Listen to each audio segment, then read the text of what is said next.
Naam, kwenye Gumzo Updates hivi sasa tuelekee moja kwa moja kwenye mahakama kuu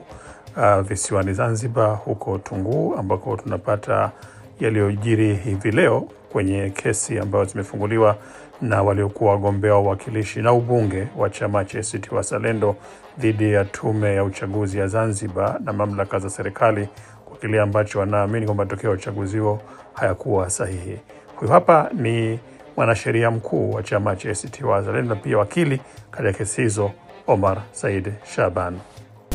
Leo tumekuja tena mahakamani hapa mahakama kuu ya Zanzibar, masjala ya Tunguu, ambapo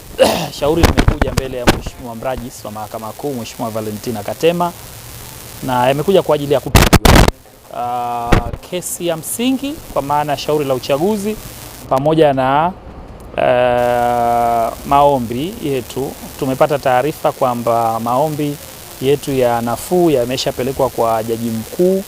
kwa ajili ya kupangiwa jaji wa kusikiliza maombi haya, na kesi ya msingi mashauri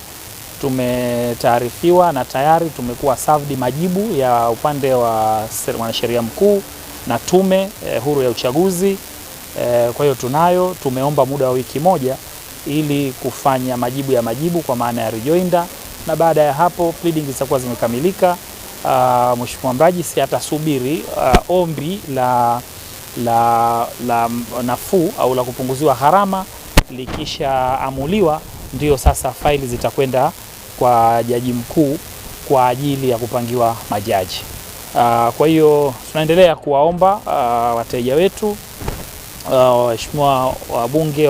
wagombea wa ubunge